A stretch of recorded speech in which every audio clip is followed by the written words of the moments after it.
São Paulo tem uma característica um pouco diferente do Rio de Janeiro. Lá os pobres estão no alto, né? Você vê os pobres nos morros. Em São Paulo os pobres estão escondidos. Você consegue circular por São Paulo em muitos locais sem enxergar onde estão as favelas, né?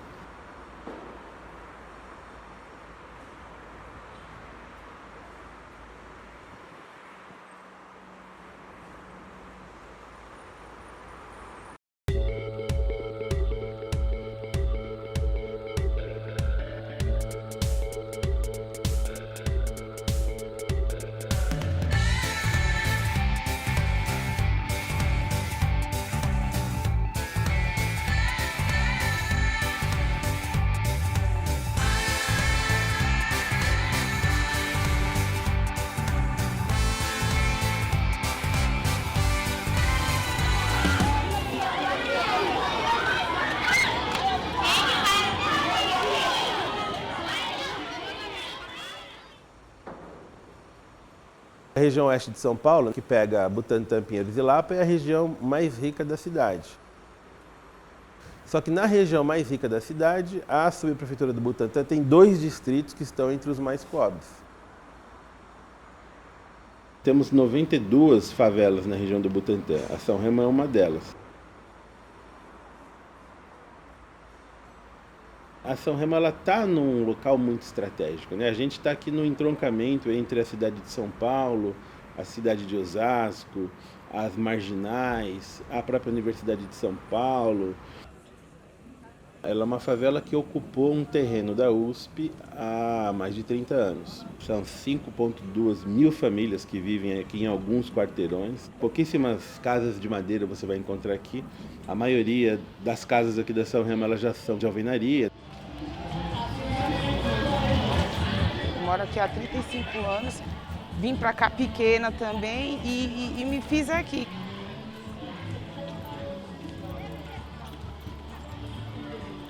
Essa rua aqui é a rua Aquianes. Nós conseguimos aí recentemente, junto à prefeitura, trocar toda a iluminação da rua. A gente tem muita dificuldade de trazer melhoria para a comunidade porque o poder público ele não entende as nossas necessidades, quer dizer, entende, mas não atende. Oi, Alex. Tudo bom? Tudo bem você? Ó, você está na filmagem. Fala aí sobre a comunidade. A comunidade é ótima. Essa aqui é uma área, está com uma nova diretoria agora, a gente percebe claramente que precisa ser feito algumas melhorias, eles estão correndo. A USP ela não põe nenhum empecilho para a gente melhorar nenhuma área aqui. O que a USP não quer fazer, e segundo eles não têm condição, é de entrar com recurso financeiro. Isso aqui não tinha divisão nenhuma. Aí a USP fez um muro de ponta a ponta, escondendo a comunidade. Quem passa por lá não consegue ter visão de como é aqui dentro. Em 90 foi construído o muro, aí que a gente pegou uma briga, tudo mais, derrubamos o muro, mas eles construíram, porque eles não aceitavam que a comunidade tivesse acesso para lá, né? Tinha toda essa história, que a comunidade achava que todos os roubos que aconteciam na USP era culpado da São Remo. O muro que ele estava falando é esse aqui, ó.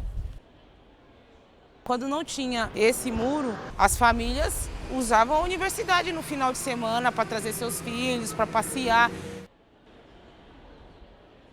Morei na USP, estudei na USP. Esse trânsito que vai da universidade para São Remo, para mim, já é uma coisa natural há muitos anos, né? Tem bastante gente que é funcionário da USP e mora na São Remo. Serviço de portaria, serviço de segurança, serviço de limpeza, 70% a 75% é morador daqui. E se não morador daqui, morador das comunidades próximas.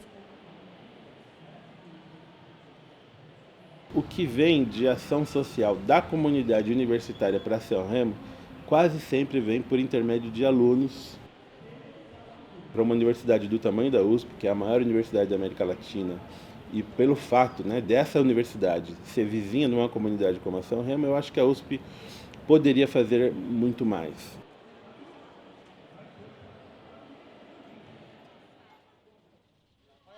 Gente, esse aqui é o prédio do Projeto Alavanca. uma aluna de intercâmbio, uma alemã, veio morar na São Remo, né? E ela ajudou a construir o projeto Alavanca. São Remo está do lado da USP e a gente acha que às vezes ela é muito mascarada, assim, escondida por muros que a gente não vê. O que é um espaço de convivência? Tipo, um espaço para brincar. Aí pode ser vários espaços. Pode dar dar exemplos, isso. Né? Se é uma conversa, vocês possam mostrar a multiplicidade que convivência pode ter. Pegar cenas, várias, e dizer, olha, a gente precisa construir alguma coisa onde a gente possa ficar junto. Eu me chamo Janeide e trabalho com educação infantil na USP, na Universidade de São Paulo, há 16 anos. Eu sou também coordenadora pedagógica voluntária do projeto Alavanca Brasil. Então lá eu presto assessoria para as questões pedagógicas dos projetos que entram, os projetos que a gente tenta desenvolver aqui para suprir alguma demanda da comunidade. Primeiro a gente tem que definir o que a gente quer, o tempo que a gente tem e o que a gente vai potencializar.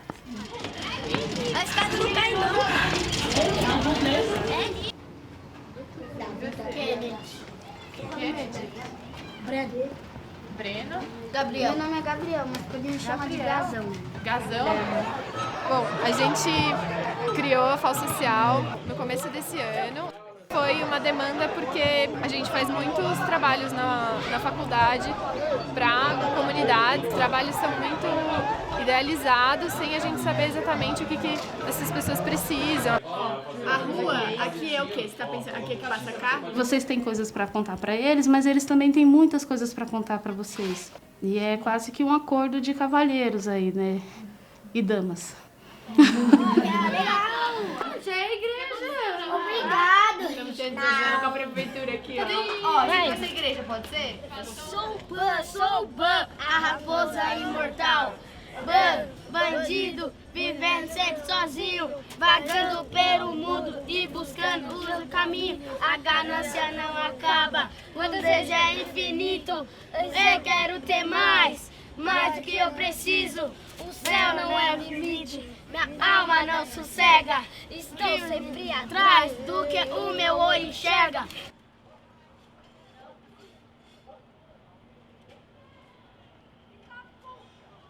A Pró-Reitoria de Segurança ou alguma coisa assim, a Superintendência de Segurança, fechou todos os portões de pedestres, todos os acessos de pedestres que tem dentro da USP que dão para favelas. Então, não só para a favela da São Remo, isso é controlado, mas também para a favela do Jaguaré, que é onde eu moro. Os estudantes que vêm a pé, eles não podem mais entrar na universidade por esses portões, eles têm que entrar por entradas principais. Qual é a justificativa? A justificativa é diminuir o índice de incidentes, de roubos, de estupros que tem dentro da universidade. Só que é meio idiota isso, porque a maioria desses crimes dentro da USP, as pessoas entram de carro. Antes você já saía de um farol, de uma avenida movimentada, e já entrava no portão. Agora você tem que andar um trecho de 2 quarteirões, numa avenida que é muito escura e muito inóspita para poder entrar na universidade. Então você é um alvo muito mais fácil a assaltos. Só que para a USP isso é melhor. Ou seja, joga a violência para fora dos muros, não para dentro.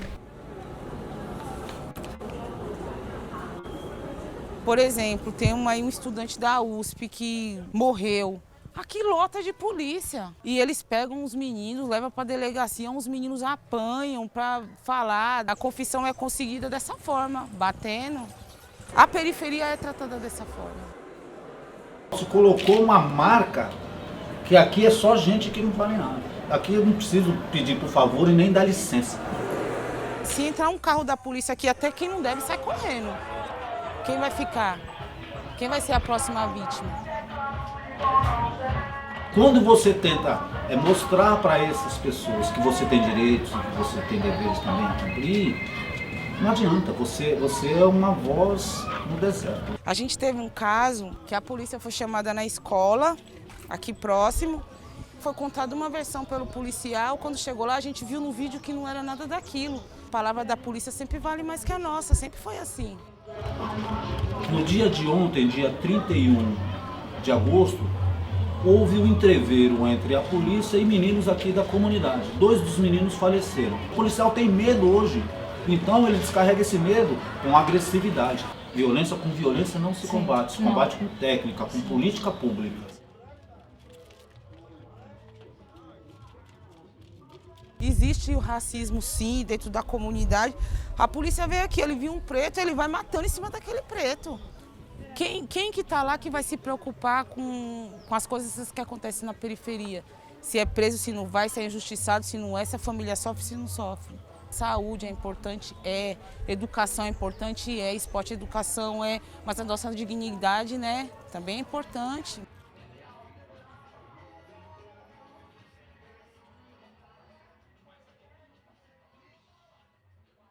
Às vezes eu ouço na São Remo e fora da São Remo, na USP também. Ah, mas eu sei que tem gente preta que também tem racismo com preto. Eu falei, bom, mas todo mundo tá falando que ser negro é horrível. Qual é a pessoa que vai falar não? Você aprende a não gostar. Você aprende a não se ver. Tudo isso é aprendido. E como é aprendido, pode ser desaprendido. E como eu trabalho com criança, então você já constrói não aprendendo isso. Aprende que o que é legal é cada um ser do jeito que é. Uma pessoa tem que olhar para outra e reconhecer a humanidade nela. Alma não tem cor, porque eu sou branco. Alma não tem cor, porque eu sou negro. Alma não tem cor, porque eu sou branco. Alma não tem cor, porque eu sou negro. Branquinho, neguinho, branco, negão, branquinho, neguinho, branco, negão, branquinho, neguinho, branco, negão, branquinho, neguinho, branco, negão, branquinho, neguinho, branco, negão, branquinho, neguinho, branco, negão, branquinho, neguinho, branco, negão, branquinho, neguinho, branco, negão, perciba que a alma não tem cor, ela é colorida. Multicolor. Perciba. Oi, Janeide. Cuidado. Olá! Tudo bem? Que bonita! Também. O que é negritude, né? O que é afro-brasileiro, né? O que é isso que eu sei, que eu conheço, que eu uso e que eu faço, mas eu não sei qual é a origem. Sabe as palavras? O denguinho, o cafuné, a canjica. Ah, eu uso isso. Ah, são palavras bantu, sabia? Ah, de um tronco assim. Ah, então eu sei falar africano. Sabe? Né? É muito mágico com as crianças isso, né? E também é muito mágico com os adultos. Porque parece que vai recuperando uma coisa assim que parecia que tá perdida.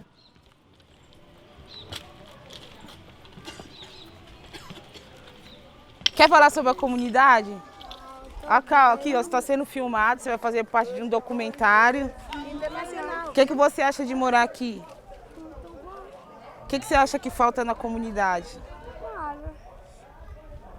Você acha que tá tudo bom? Nossa. Quando criança, eu brincava dentro do lixão.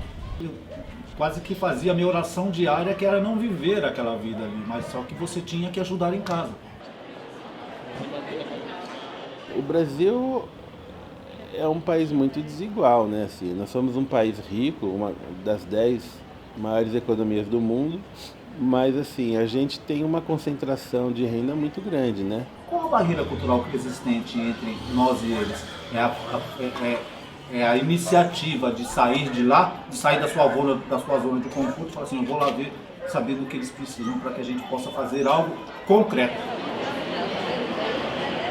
Se atravessar esse muro e andar alguns quarteirões aqui para baixo, você vai ver gente estudando partículas, nanotecnologia, submarino nuclear, combustível a hidrogênio. Isso é tecnologia de ponta, está aqui do lado. Mas aí se você descer aqui alguns quarteirões aqui para baixo, você vai ver gente convivendo do lado de ratos, né?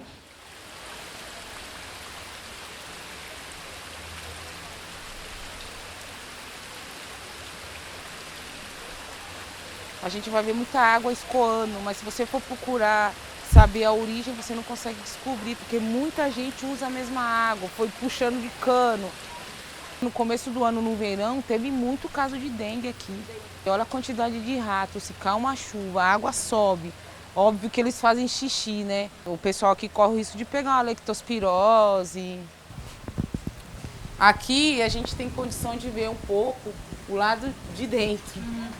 O lado que ninguém vê, né? Essa área aqui é a área da comunidade que a gente chama de Riacho Doce, porque ele tem um córrego que passa aqui atrás.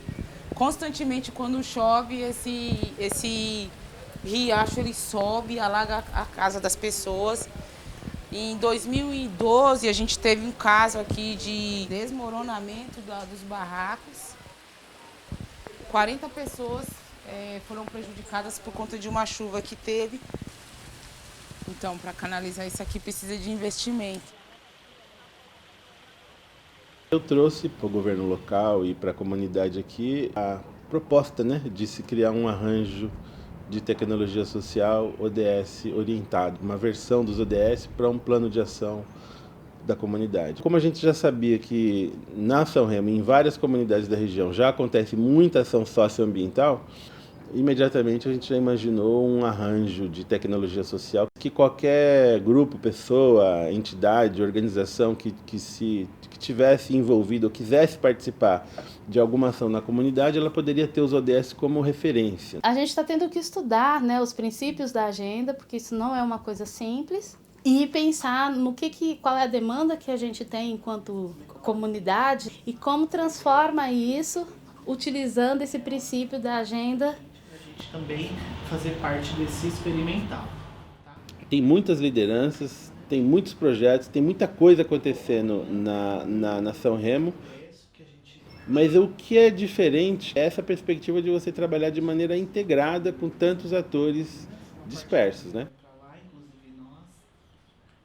Ao conhecer Fábio Barbosa e os Objetivos de Desenvolvimento Sustentáveis da ONU, me fizeram me aproximar aqui da Agenda São Remo 2030 com uma proposta do lixo zero, ou seja, trabalhar o resíduo zero, com um processo de ressocialização da população na reeducação de como tratar o resíduo sólido. Evoluíram as embalagens, o emprego, tudo se modificou. Então, quer dizer, até mesmo o lixo se modificou. Então, hoje ele tem muito mais valor do que tinha antes.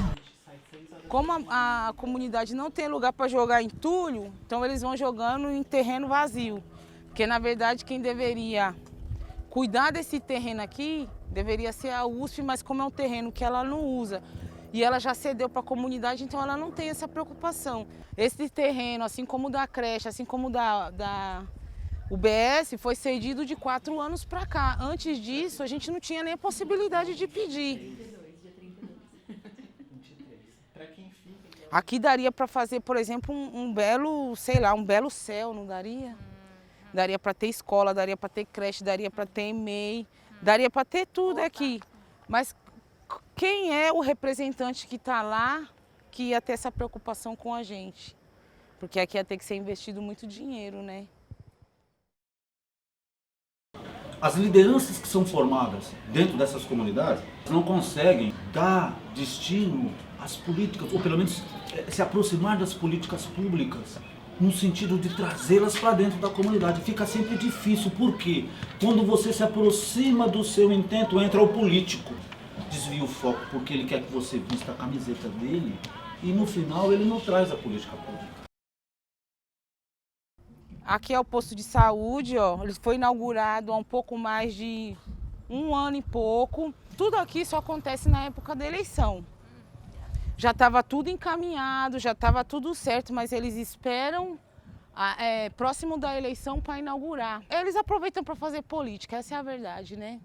Para a comunidade tomar conhecimento e falar assim, nossa, aquele cara lá que correu atrás da creche, então vamos votar nele. Estamos com uma parceria com a Universidade do País Basco, lá de Bilbao.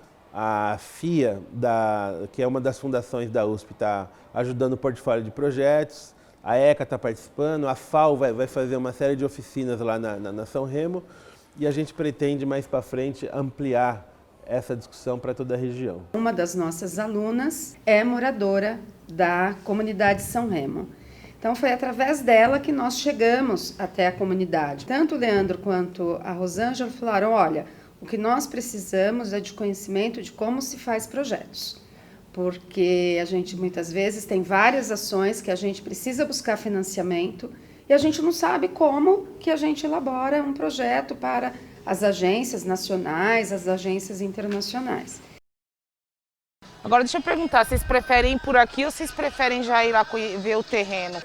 Então, o espaço é esse, ó.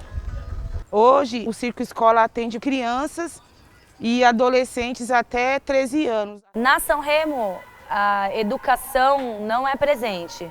Tem a saúde e assistência social apenas, que nós somos representantes da assistência social.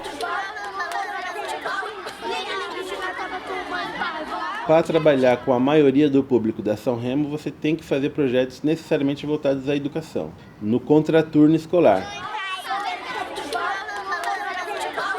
A gente constrói as atividades com as crianças, as atividades específicas e as socioeducativas. Socioeducativas, na verdade, eles trabalham em cidadania. As específicas são as que eles fazem de dança, circo, percussão, música e esporte. A ideia é fazer projetos que possam ajudar essa questão do ensino integral. Então a criança vai de manhã para a escola, à tarde ela tem atividades na São Remo e vice-versa. Desse ano, a gente especialmente decidiu começar a tradição de fazer um Bio na Remo, porque normalmente o Bio na Rua ocorre em parques, né? A ideia é trazer atividades de biologia de modo lúdico, com barracas, e aí a gente leva tanto educação sexual quanto animais empalhados, animais vivos para poder pegar. Às vezes eles vêm pra cá, eles nem gostam da atividade, não gosta, mas ele gosta do espaço, do educador, da equipe, de estar com a gente, porque por se sentir família ou por se sentir bem acolhido aqui.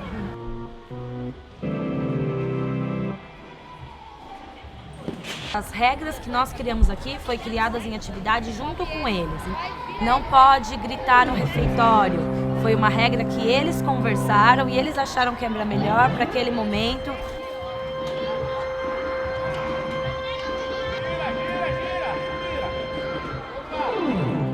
Aqui faz parte deles. E eles fizeram parte da construção desse lugar também.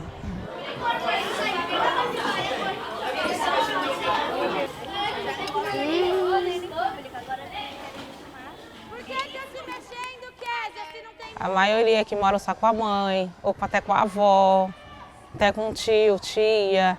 A gente sabe que não é fácil para os educadores se trabalhar com a criança, porque eles acabam trazendo muitas dificuldades que eles têm em casa, na escola, problemas pessoais. E o educador precisa ter toda essa sensibilidade, né, de dar a atividade deles, de parar para conversar com essa criança. Quando eles estão muito agitados, por que será que eles estão agitados?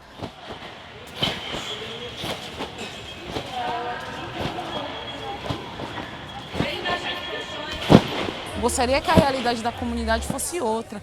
Queria que as pessoas estudassem, eu queria que as pessoas buscassem uma oportunidade melhor no mercado de trabalho, sabe? Ela é meio assim, porque o olho dela não precisa focar em universo.